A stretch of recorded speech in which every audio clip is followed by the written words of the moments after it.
Morning, everybody. Well, there was a vote held yesterday. Trudeau ran out, so he didn't have to vote, and the vote was whipped. So that means the House has, or the Liberals have a whip, and so do the Conservatives. That's a position within the House. And the whip, it's his job to make sure that people vote the way the leader wants them to vote. And there are whipped votes and unwhipped votes, but most of them are whipped. If you are having a vote in the House, you are expected to vote along the party line. Okay, that's what a whipped vote is. So if you have an MP who voted for this, they were told to vote for this by the House whip. But that doesn't, they'd get in trouble if they didn't vote for it, right? Like they'd be yelled at by the House whip after if they didn't vote for it. But that's what's going to happen. So Trudeau wanted to win this vote, and he wanted to vote no, McClintock gets to stay there. But Trudeau himself did not vote. He ran out of the House. So wild, right? What a coward. Here, though, is Mr. Scheer responding to Justin Trudeau's conduct in the House. And then Justin Trudeau's conduct was to ignore their question and to call them ambulance chasers. And I'll get to that and I'll show it to you.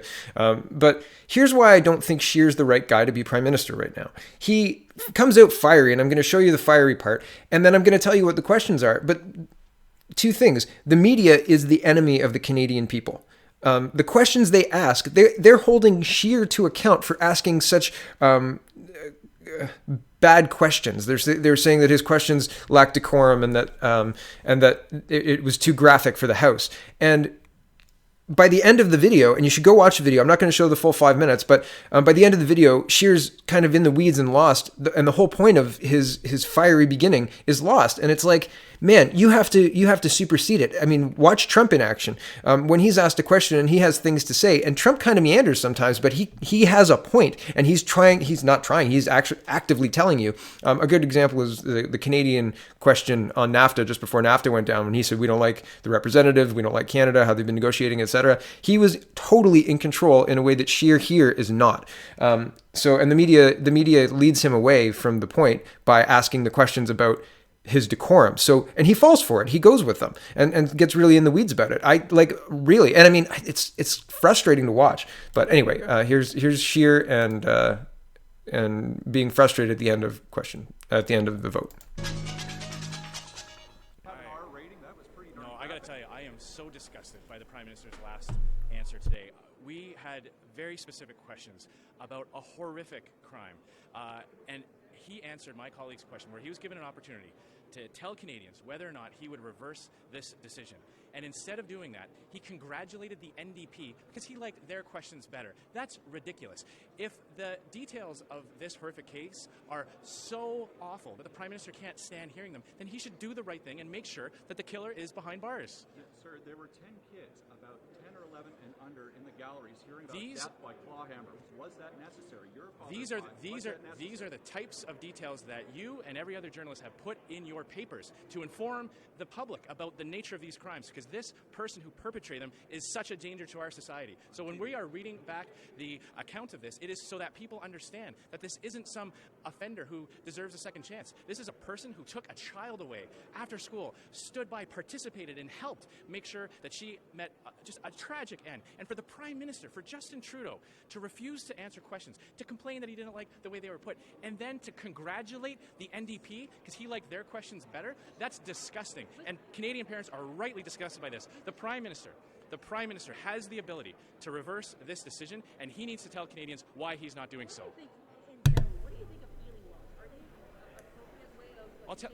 I will tell you one thing I know about this facility. It is not the right place for McClintock. She deserves to be behind bars. She brags about assaulting another inmate.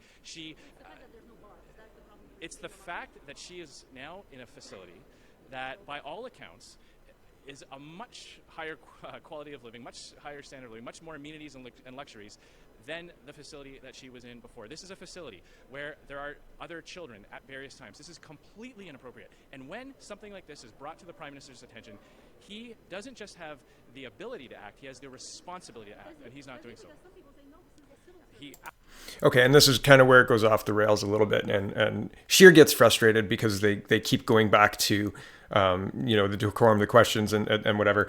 Rightly so. I'm not blaming Scheer. I'm just saying the media combined with the inability to really get any movement is it's combining. Right up until this point, I think he did a really good job. And I don't think there's partisan lines on this. I don't think that anybody should be saying, "Oh, Andrew Scheer, no, we're Max people." In this, anybody who is human and makes the argument that this woman needs to be behind bars, behind lock and key, and with no access to any children, I absolutely 100% agree with Mr. Scheer. Thank you for standing up and speaking about this, because it is important and I appreciate it. And I know that Maxime Bernier voted in favor of Mr. Scheer's motion as well. And the fact that Justin Trudeau is saying that he can't do anything is bunk. And here, I'll show you that is not just my opinion. Justin Trudeau would have you believe that his hands are tied and that he doesn't have the authority to make this right. Again, that's completely false. He's literally lying to Canadians. Now, the Prime Minister may be a bit squeamish about enacting policy that would directly name McClintock. So if he would be scared to do that, what he could do would be very easily implement a policy that would encompass her. So he could very easily say today that going forward, anybody who is convicted of killing a child will not be in a healing lodge. Done. McClintock immediately would go back and be behind bars. But instead, he hides behind false excuses, and he's lying to Canadians. Throughout this last... And that's really clear. I mean, there's a way to do it without identifying the specific case, saying this is a law of our land, and well, she's in violation, so move her back to the place she was in a couple of months ago. You know, when our government was in charge. I mean, and this is a high-profile case. What's going on with some less-known cases? It's absolutely appalling. Here is Justin Trudeau defending his ridiculousness. This will be a bit louder than the other videos. The CPAC videos are really quiet, so if it's too loud, sorry about that, everyone. I'm trying for balance here.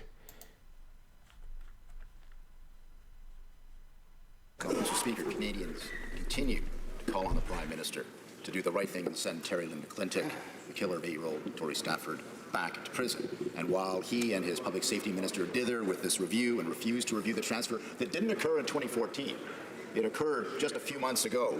McClintock is enjoying this life in a healing lodge without offence. I ask the Prime Minister, on behalf of Tory's father and on behalf of Canadians, to do the right thing, to vote yes on our motion today and order McClintock back behind bars. Right Honourable Prime Minister. Mr. Speaker, the Conservatives continue to play a very dangerous and quite frankly repulsive game of politicizing a tragedy and speaking for others that they have no business speaking for. We continue to state, obviously, that this is a situation in which a previous Conservative government reclassified an offender from maximum security institution to a medium security institution. This individual is currently in a medium security facility. But as Stephen Harper's former... Order. I would ask the member for Battle River Crowfoot and others not to interrupt when someone else has the floor. Each side gets their turn, and we have to listen whether we like what we hear or not, and that's kind of essential in democracy. The honourable member for Barrie Sound, Muskoka. Mr. Speaker, the Prime Minister accuses us of games, but I remember being in the Ontario Legislature as an MPP when the Ontario Legislature 18 years ago voted unanimously to ask the federal government to stop a transfer of a cop killer to Club Fed. The Minister of Agriculture, who was Solicitor General at the time, stood in this House and reversed the transfer. Why was that good enough 18 years ago? About why is he playing political games now and saying he cannot do anything on behalf of Tory Stafford's family and on behalf of Canadians? Do the right thing! All right, Honourable Prime Minister. Speaker, as has been demonstrated, the minister does not intervene on case-by-case basis. And that, if we want to talk about things said in the past, let's talk about the Conservative member from Bellechasse-les-Etchemins-Lévis, who said in his capacity as Public Safety Minister just a few years ago, I do not control the security classification of individual prisoners. Or perhaps the Conservatives will listen to Ben Perrin, who was Stephen Harper's former lawyer, who himself said, I'm concerned with politicians being the ones who decide how any particular individual offender is treated. Sure. I've been listening. Well, I want to respond to that. In the previous clip, he was blaming Stephen Harper and then using Stephen Harper's legal statements to say this is just like that. But this isn't like that. Your government, Justin Trudeau, allowed this movement of the prisoner who was sentenced to 25 years and who murdered an 8-year-old. Your government allowed her access to children. Your government allowed her into a facility that has children present. I mean, that just by itself should give you pause. Like you yourself, sir, you have children. It's unbelievable. Like it's inconceivable to me that any parent could look at that and calmly go about their day. That's having McClintock in that place without proper supervision and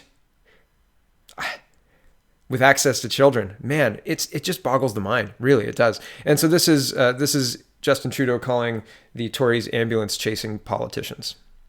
Listening to the excuses that the Prime Minister continuously gives to this House and to the Canadian public with respect to his unwillingness to transfer Terry Lynn McClintock. Sorry. Oh yeah, that's right. From a healing lodge with no fences and no barriers back to where she came from, a Grand Valley institution with fences and bars. Mr. Speaker, I understand that the government won't be voting in favour of our motion today, but I'm wondering, does the Prime Minister know whether or not there's going to be some of his backbenchers who are going to see the light and know that this is a moral issue and that they should do the right thing? Right, Honourable Prime Minister. Mr. Speaker, I would indeed suggest that this is a moral issue. This is about the contrast between a party and a government that respects the rules, that respects the independence of our judicial system, that appreciates the professionalism of our correctional services, and a party of ambulance-chasing politicians who are, quite frankly, demonstrating a contempt for the principles of law and debate in this House that is inexcusable.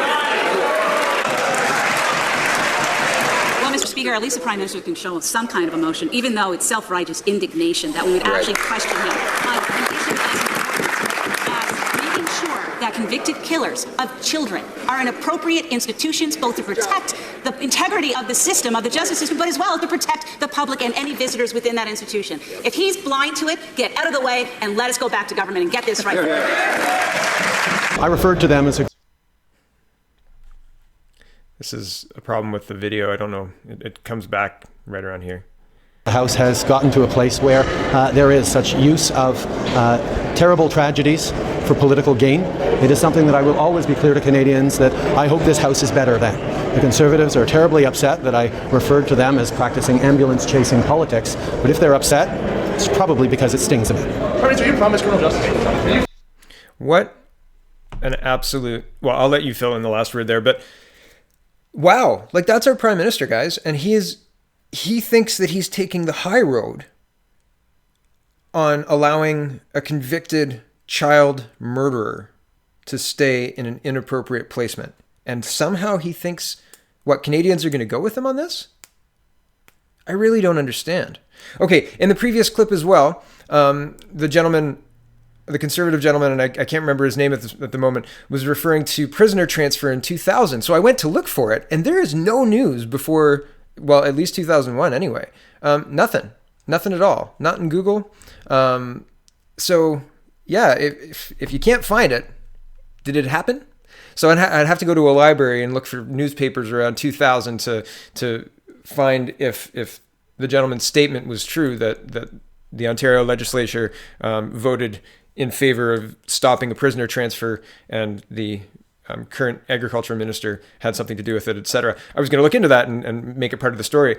But I think it's kind of part of the story that there is no news. You can't search anything. That's wild, right? Like there was Google before 2001, and I'm pretty sure that there were news archives, right? There's things that might have to do with prisoner transfers and newspapers. Anyway, I thought that was really strange. But the bigger story is the mental state of our Prime Minister and the fact that he believes that he has his hands tied.